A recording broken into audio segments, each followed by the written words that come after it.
Good morning, students. How are you?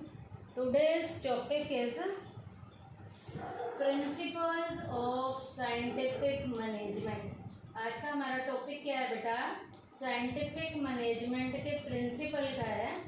Scientific management के principal को देने वाले फ्रेडरिक विंसलो टेलर थे, और पीछे जो हमने टॉपिक किया था फंडामेंटल मैनेजमेंट ऑफ प्रिंसिपल, उनको देने वाले मिस्टर हेनरी फ्योल थे। हेनरी फ्योल के प्रिंसिपल 14 हमने किए हैं। आज हम जो कर रहे हैं वो साइंटिफिक मैनेजमेंट के प्रिंसिपल जो फ्रेडरिक विंसलो टेलर के द्वारा दिए गए हैं वो हम करने जा रहे हैं।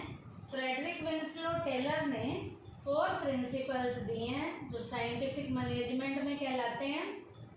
इसमें पहले प्रिंसिपल का नाम है science not rule of thumb. Science not rule of thumb क्या कहता है?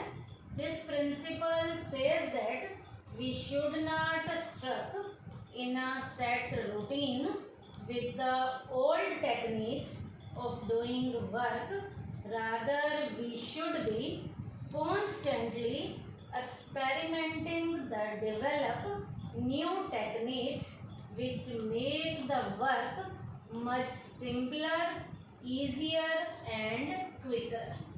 बेटा science not rule of thumb का प्रिंसिपल कहता है कि हमें पुराने सेट रूटीन को या काम को करने की जो भी हमारी ओल्ड टेक्निक है उनकी बजाय हमें अपने एक्सपेरिमेंट के जरिए एक नई टेक्निक को डेवलप करना है, ताकि उस नई टेक्निक के डेवलप होने से हमारा काम जो है वो सिंपल भी हो जाए, इजी भी हो जाए और उस काम को फटाफट क्विक तरीके से किया भी जा सके। तो science not rule of thumb का प्रिंसिपल क्या कहता है, फिर से सुन लीजिए।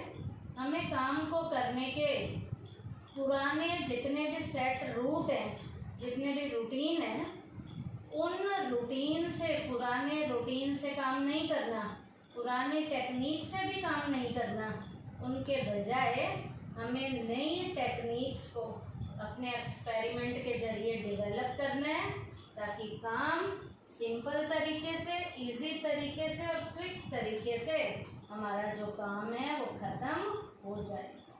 इस साइंटिफिक प्रिंसिपल का नाम क्या है? Science not rule of thumb. मान लीजिए हम पुराने किसी भी तरीके से काम करते हैं, तो हमें अगली बार जब काम दिया गया है तो पुराने तरीके से नहीं करना, हमें उस काम को नए तरीके से करना है। दूसरा हमारा प्रिंसिपल क्या कहता है? Harmony not discard. Harmony not discard का मतलब है कोऑर्डिनेशन बिठाना है। इन्होंने मैनेजमेंट और वर्कर के बीच में। तो क्या है ये principle? This principle emphasizes that there should be complete harmony between the management and the worker. ये प्रिंसिपल क्या कहता है? मैनेजमेंट और वर्कर के बीच में कंप्लीट लेवल की हार्मनी होनी चाहिए।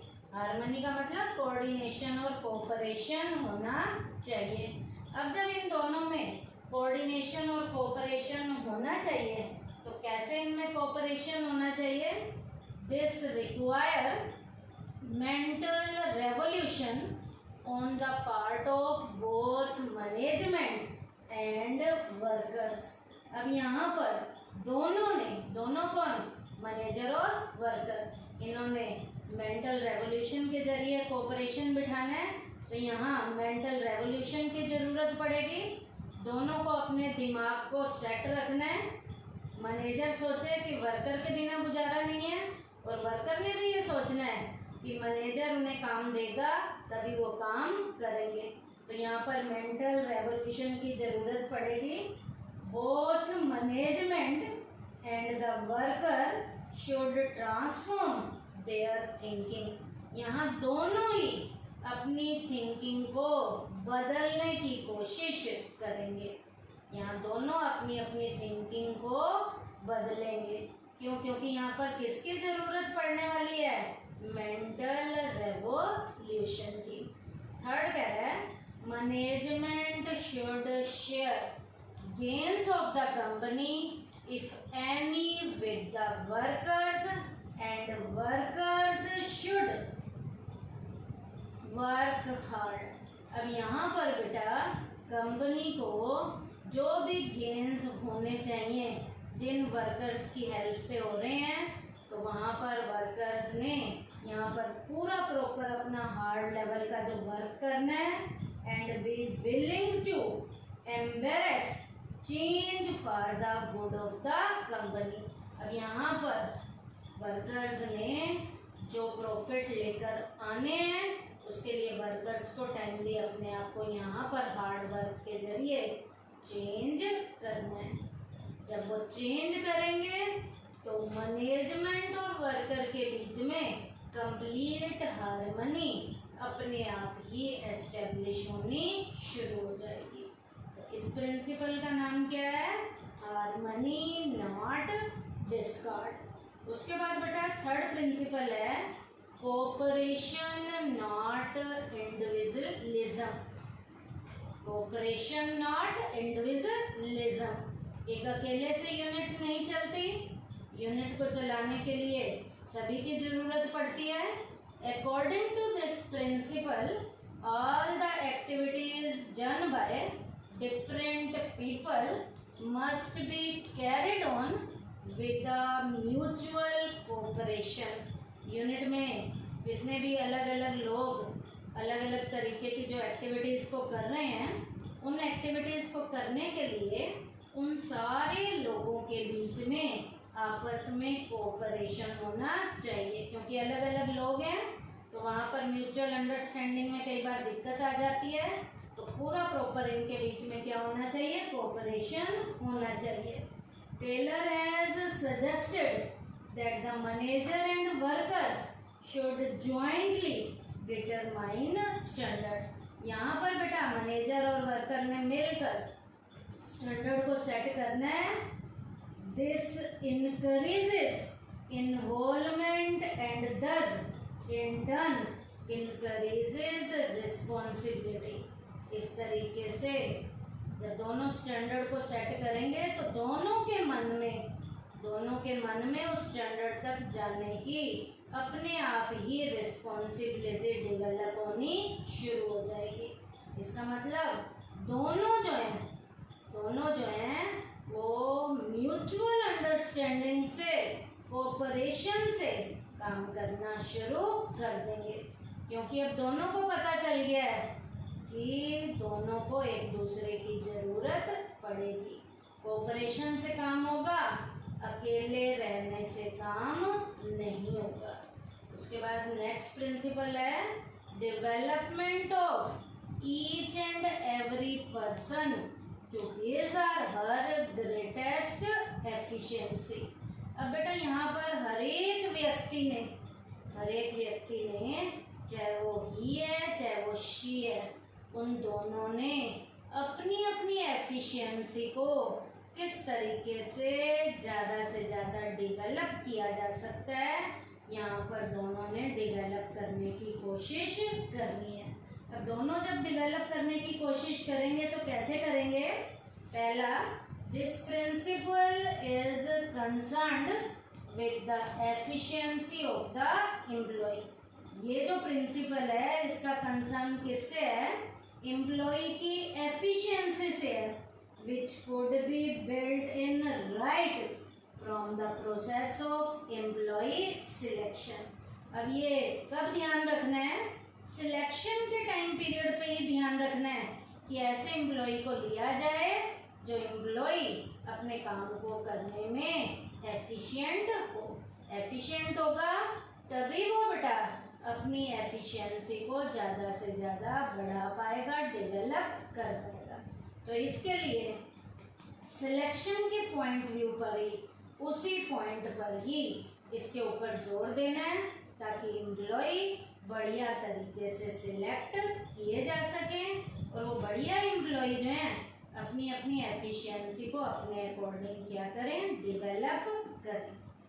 Second, the work assigned to employees should suit their capabilities. अब यहाँ पर जो एम्प्लॉय को काम दिया जाना चाहिए वो उनकी कैपेबिलिटी के अकॉर्डिंग सूट भी करे। इसका मतलब उस एम्प्लॉय को वही काम दो जो काम करना उसे आता है। जब उसे वो काम करना आएगा, they should be given the required training to increase their efficiency.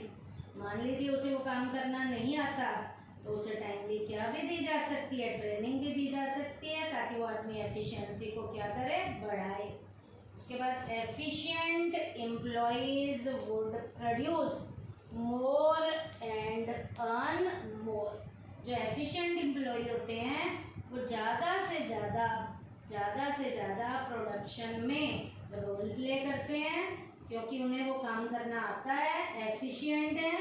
This will ensure there greatest efficiency and prosperity for both the company and the worker. अब ये उन दोनों की एफिशिएंसी को बढ़ाएगा, कंपनी की भी और वर्कर की भी। क्यों? क्योंकि जितना ज़्यादा से ज़्यादा माल बनेगा, प्रॉफिट ज़्यादा होंगे, कंपनी को भी फायदा होगा इसका और वर्कर को भी इसका क्या होगा, बेनिफिट होगा। तो आज के टॉपिक में हमने क्या किया, प्रिंसिपल्स ऑफ साइंटिफिक मैनेजमेंट में फ्रेडरिक विंसलो टेलर ने जो 4 साइंटिफिक मैनेजमेंट के प्रिंसिपल दिए हैं, आज हमने ये 4 प्रिंसिपल किए हैं।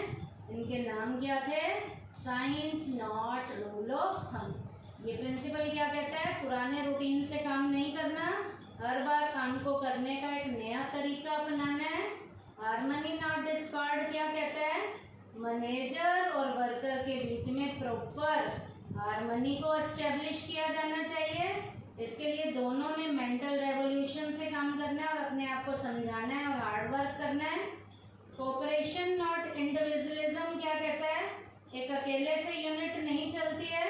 काम को करने के लिए जब अलग अलग लोग हैं तो उनके बीच में म्यूचुअल लेवल का कोऑपरेशन होना चाहिए, टीम के रूप में काम करना है हमने।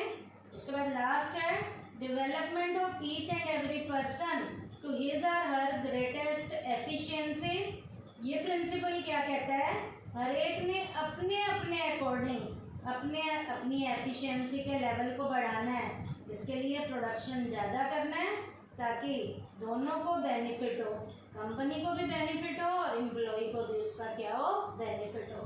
तो आज के टॉपिक में हमने क्या किया, प्रिंसिपल्स ऑफ साइंटिफिक मैनेजमेंट में टेलर के हमने 4 प्रिंसिपल किए हैं। थैंक यू बेटा।